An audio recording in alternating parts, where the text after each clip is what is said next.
What's up, y'all? Welcome to Just Geeking Out. I'm Lawrence St. Victor, and I kind of changed my setup a little bit. I'm inspired by the Just BS crew. Check out their YouTube channel. They showed me so much love in the comment section in regards to my Kingdom Come Pop Mart figure. They're trying to convince me to get Shazam, and I'm really close to getting Shazam, but yeah, this figure is so dope. Well, before we get to that, welcome to the weekly wrap up where we talk about all the geek news and all the geek fun that happened this week. Actually, we're just going to talk about the things that interest me, that tickle my fancy, and hopefully they tickle yours.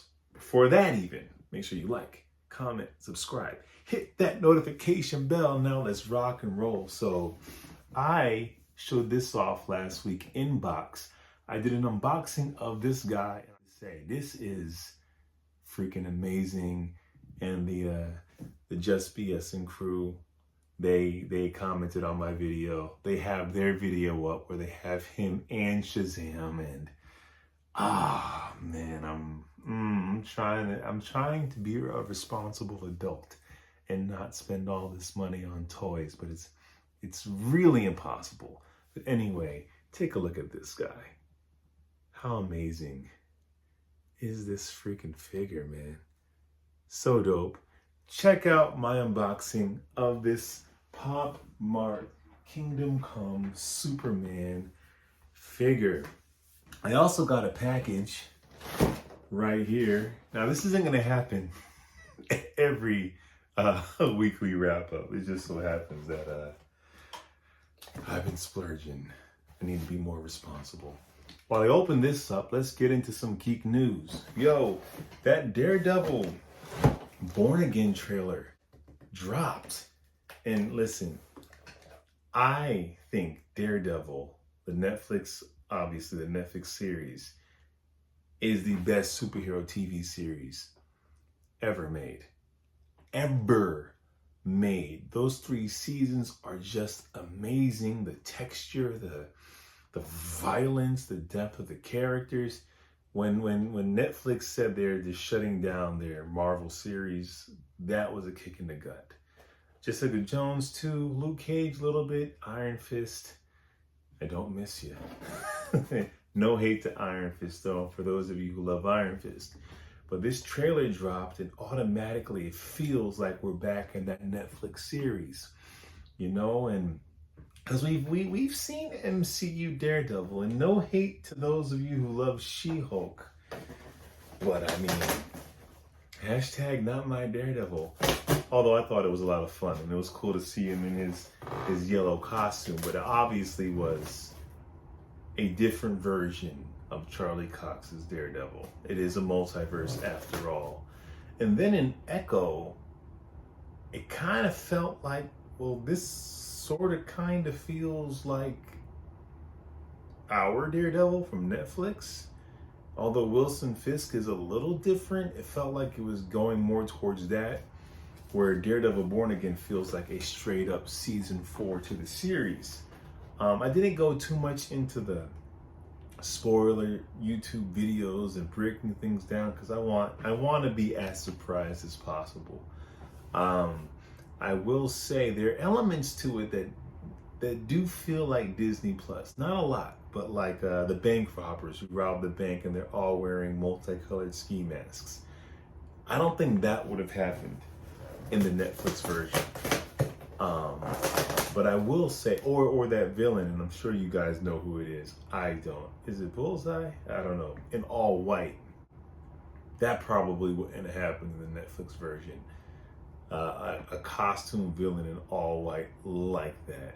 And I'm not saying I don't like it. I actually enjoy it. But I wonder if... Here's my question, and let me know in the comment section what your thoughts. Is this a straight up season 4 to what we know? Or is it more like a very soft reboot where they're going to take all the elements that work in the Netflix series, but they are launching into something new?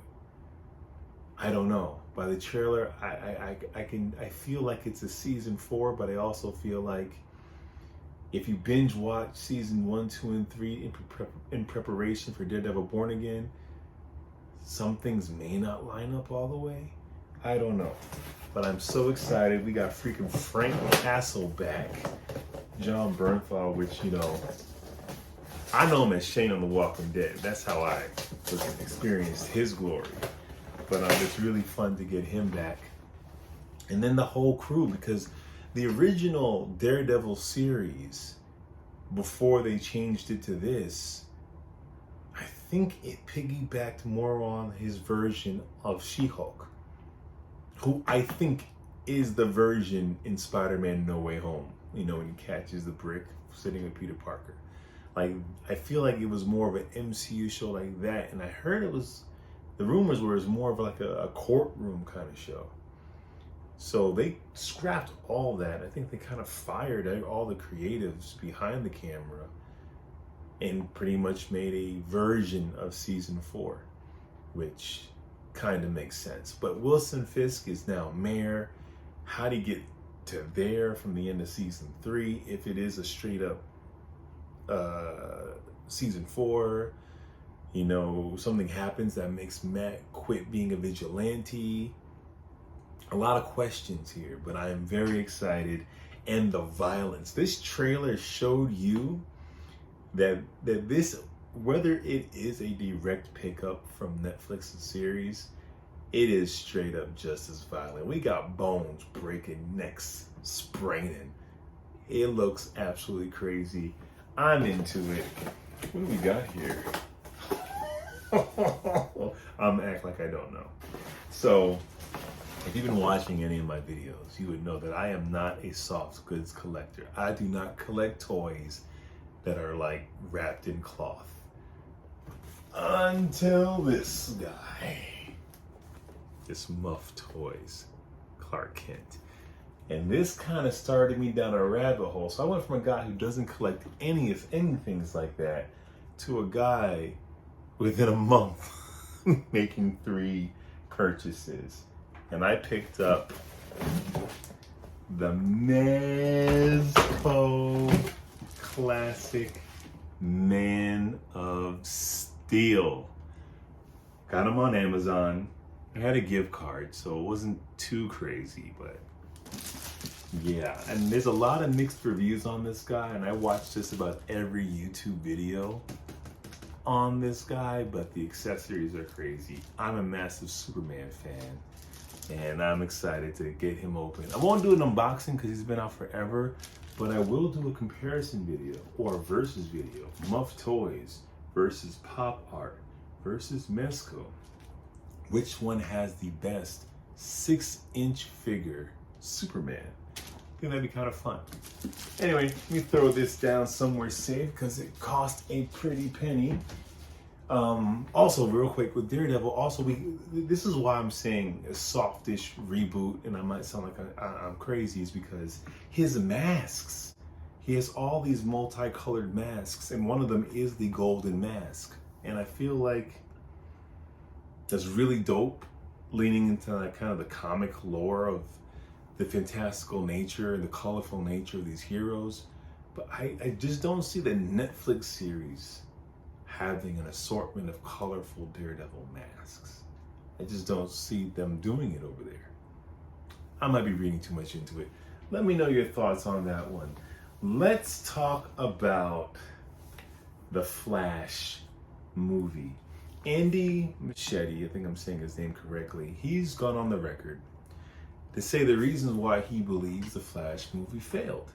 He believes that it didn't hit the 4 quadrants, the men and women, the demographics. He's like, it's not enough to just get the geeks out there. We have to, but a movie that's $200 million, you have to get everyone and their grandmother to come. So he says the Flash isn't an appealing enough character. People don't care enough about the Flash to come out in droves to a $200+ million movie. That's his reason, among other things. He did say among other things of why the movie failed. And I have to say, I respectfully disagree. I respectfully disagree. I can tell you, it's all theory. I don't know. I don't work for Warner Brothers. And to tell you the truth, I liked The Flash. I really did. It gave me a really fun film version, alternate Flashpoint. I kind of liked everything about it for the most part. I don't get why people hate on this movie. The CGI is not good. It isn't good. But that isn't a deal breaker for me because I don't need it to look super realistic. I know in real life you can't run that fast. I can suspend my disbelief around CGI pretty easily. But I disagree because there's a few factors that I think is the reason why the movie failed. My opinion. First factor is your lead actor, Ezra Miller, was doing some questionable things. Allegedly. I don't know if it's allegedly, but I'm going to say that just to keep myself out of hot water. Allegedly was doing some questionable things that made them incredibly unlikable. And to have a lead not be able to do interviews, and I believe it was also during a strike, so they weren't able to do too many interviews anyway. Could be wrong about that. But basically, you have your lead actor who can't get in front of the movie and use their charisma to sell the movie because the world hates your lead actor because of bad behavior. So that will kill your movie. Your lead actor that no one wants to see because they don't like them. Second thing is, James Gunn announced before The Flash came out that he's rebooting the universe. So basically, The Flash, Flashpoint, you got Ben Affleck, Gal Gadot, you got Michael Keaton all coming back, Supergirl, Sasha Calle, and then, you know, maybe you got freaking Michael Shannon Zod. You're hoping maybe you'll get a Henry Cavill cameo. You don't know the cameos you're going to see in this thing. You're going in. It's not Infinity War, but it's like Diet Infinity War. And you're going into this world-bending multiverse movie. Spider-Man No Way Home got us hyped up for the multiverse. DC's giving us their version of the multiverse. And before the movie comes out, James Gunn goes, none of these movies matter because I'm going to reboot everything anyway. So whatever urgency was behind this mashup movie is kind of killed because as a fan base, we're used to these movies connecting, and when you're doing Flashpoint, it kind of needs to connect to something. And he told us that it's not going to connect to anything. So Flash doesn't do well, Blue Beetle doesn't do well, Aquaman 2 doesn't do well. And I'm not saying these are all amazing movies, but I don't think you need to have an amazing movie to have a good box office. You just need enough hype around it. And I think, I love James Gunn, but I think his announcement killed whatever little hype there was left for the DCEU. He killed it when he said he's going to reboot it. So why would anyone go see this movie? If anything, people would go see this movie because they want to know where it's going to lead to. Even if they're not into The Flash or into Ezra Miller, they'll still go because they want to see where it leads, and you tell us it's not leading anywhere. Third reason why I think the movie failed is that people were sour. I'm sorry for you Snyder fans. People were sour on the DCEU. It was all over the place. I couldn't tell if it was a dark Snyder tone or a lighter Harley Quinn Birds of Prey tone. It was all over the place. So there wasn't this vested interest in the DCEU. Like, honestly, I ain't gonna hate on it, but I'm not the biggest fan of the Ant-Man movies. But I go see them because I know it's a chapter in this really big book I'm reading. Ain't nobody was reading the DCEU book right now at that time. So it wasn't even one of those movies that, even if James Gunn didn't sour it by saying he's gonna reboot it, no one cared about this world. And those are the reasons why I think the movie didn't do well. The Flash had a series on the CW that lasted about 8 seasons, which would show that people care about the Flash. And let's say they didn't, James Gunn got us to care about Guardians of the Galaxy. Most of us didn't know who the Guardians of the Galaxy even were. Okay, I'm off my high horse. Next bit of news, let's talk about some video games. Let's talk about the games. Halo is apparently going to move over to PlayStation, which is interesting, which makes me happy because I don't have an Xbox, I have a PlayStation. That's kind of crazy, but I guess not too crazy. But I'm interested. Let me know if you're interested in that. Yo, we have some casting news. So, Supergirl, Woman of Tomorrow, is currently started production. They are filming right now, and we just learned that we have 2 castings of David Krumholtz and Emily Beachman. They have joined the film to play Kara's parents. And we don't know much about this movie. So I don't know if they're her parents from Krypton, which I feel like they would have to be. She'll have flashbacks maybe.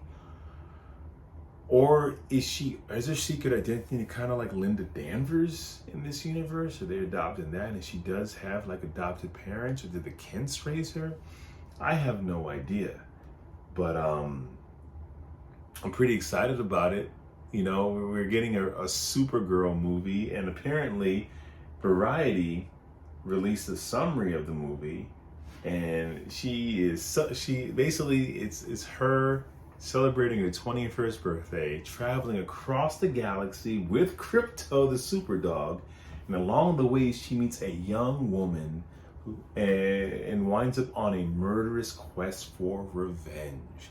Now that's probably the synopsis of the comic book. I haven't read the comic. I heard it's amazing. But if that's the movie, that's freaking dope. And then you get Lobo in there. Jason freaking Momoa's in that bad boy. So sick. John Cena did an interview, and he said that the opener for season 2's Peacemaker is going to be a worthy successor of the first season. That the dance number, they were just having fun in the first season, didn't realize the cultural impact it would have. So now going into season 2, they're going really hard into it, especially since this is kind of a new universe. It's not the same universe as season 1. So I'm very excited to see the changes they make and what they do, because that opener, I mean, I usually fast forward through intros. I'm sure most of you do, but that one, had to watch it every time. Yo, so Captain America, Brave New World has the second shortest runtime in any MCU film. The first is The Marvels, which people didn't love. I actually liked The Marvels, but a lot of people didn't. And this one has the second shortest runtime. You know, the speculations are it's not that good. I don't know why people draw it having a shorter runtime with not being that good, but I don't think that means anything.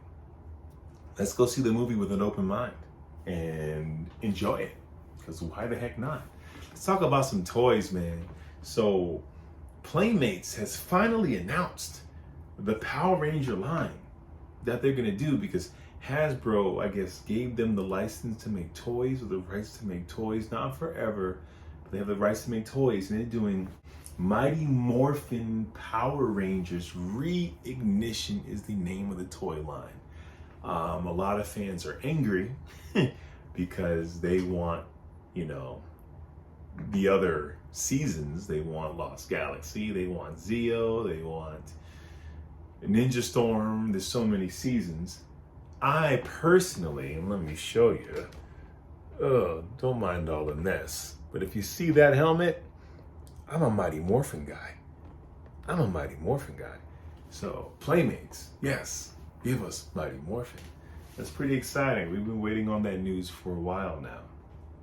Other toy news, Hasbro did their whole like toy streaming presentation, and I didn't watch it, but I heard it was a cluster, a lot of freezing, and couldn't see anything. But thanks to YouTubers and Instagrammers like Toy Shiz and Shardimus Prime, I got to see what they displayed, and there's a lot of great figures. You had a Jean Grey figure in her green suit with the yellow X, and same thing with Cyclops.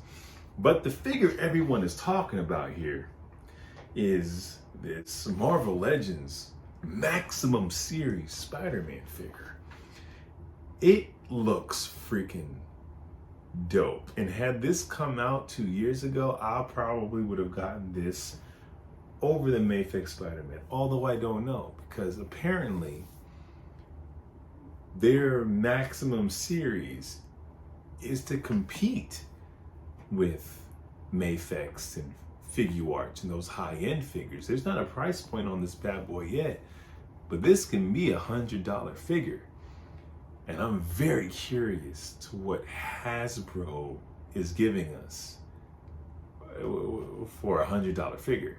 Now, it looks amazing in the accessories. You get the webs, you get multiple hands, you get a Peter Parker unmasked head, you get the wrists with, so you can see him without his gloves with the web shooters on. I mean, it's an amazing figure. You get freaking the spider sense around his head. Should be yellow, but it's fine, it's red. It looks dope. And I wonder how it will compete against other high-end, figures that are made out of this country. I'm very curious, and I'm not getting them because I do have my Mayfix figure, but I am very excited for this figure from afar.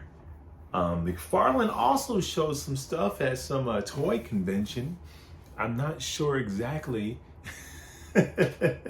I'm not sure exactly where, but we got some really dope pictures courtesy of Ahsoka the Geek. Check him out on Instagram and YouTube. He does some really dope reviews. And he also has a DC Infinite Hour with Brad, the DC Universe Geek, and Rob. I'm sorry, Rob, I forget your handle on Instagram, but you'll find them all. Check them out. DC Infinite Hour. We're getting a Batman Begins figure, as you see here. That actually looks so freaking good. Thank you, Toy Shiz, for taking these pics of Ahsoka's coverage. Man, I don't need them. I have enough bales. So we get this guy, Gardner, getting him for the Green Lantern connection. Sick. Power Woman looks amazing. Love these figures. And you see the Flash of Superman behind her. You get the Flash of Superman right here. I dig it, man. Captain Cold. I mean, these figures look excellent. I love McFarlane. I know some people I have a problem with McFarlane. I mean, he gave us one of the dopest Superman figures. One of these for like $30. I don't hate on McFarlane at all. He does amazing work, and I'm gonna probably get like 5 of these freaking figures. Easy, man. Easy. So back to video games. It looks like Insomniac, if you're still playing Spider-Man 2, you're gonna get a brand new Spider-Man 2 suit, a 2.0 suit.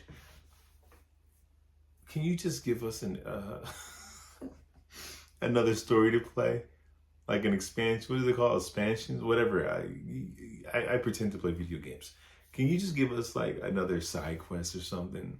We don't need new suits to replay the game that we already played. And I love web swinging through the city, but you can only do that so many times. So save the suits and give us another side mission. I would love that. I would love that so freaking much. All right, now for the last piece of news. And it's kind of a sad note, and it doesn't really affect geeks, but it kind of does. It affects everyone. So TikTok is done. It is done. The U.S. Supreme Court rules in favor of banning TikTok. And if you go on your TikTok right now, you will get this message. It isn't available right now. Now, tomorrow, President Trump will go into office and maybe he'll change things. Maybe TikTok will be available on Monday. But if not, wow. wow. Big shout out to some of the TikTok channels that I followed that I thoroughly enjoyed. Impound Comics, King Lion, amazing, like freaking encyclopedians, I'm gonna call them, because they know so much about comics and get into some wonderful heated debates about comics. They also create their own comics, so please check them out. You know, they got an Instagram, got a YouTube, check them out. The Escape Podcast, I love those two dudes. They just go in about movies and TV shows, specifically comics, superhero related, comic related, as well as outside. I mean, their personalities are amazing. I feel like they're gonna be fine outside of TikTok. But I know Hat Guy, one of the guys, doesn't think they're gonna be successful. I respectfully disagree with you. You also have Old Geek Adventure, my dude. This dude is the encyclopedia of comic books. He is a wonderful guy who always keeps it geeky. Check him out. He is so much fun to watch. And I mean, there is so much more. And one of the guys, fitness dude, trained with Quam. I might have that wrong. He was like, yeah, and just like that, 35% of my income is now gone. And that's real, man. People were able to carve out and create something special on TikTok. Or at least some people did. Some other people, it was just trash, and some people were fun. Like, it ran the gamut, and I'm not judging anyone. So I hope this comes back. But if not, what a freaking ride. Anyway, I've overstayed my welcome. I did beat Life is Strange. I'm looking for I don't have the cover. I look back for it. I did beat Life is Strange Double Exposure. Thoroughly enjoyed it. I like the game. If you like this series, I think you'll really like the game. I started watching Creature Commandos. I'm a little behind. So far, so freaking good. It is dope. I finally finished Squid Game Season 2. And I loved it. Spoiler alert. I had a hard time with them getting to vote themselves out after every game. Like, first, second game, okay. By the third game, I'm like, I have a hard time believing it's a 50-50 split of people wanting to stay. I had a hard time with that. But once I got past that, it's an amazing show with amazing characters, and the games are fun, if you want to call it that. And I'm getting ready to watch some Harley Quinn. That's all I got for you. Thank you for letting me talk your head off. Make sure you like, comment, and subscribe. Enjoy your week. Make sure you geek out. You owe it to yourself. I'll be back. Same super time, same super channel. Peace.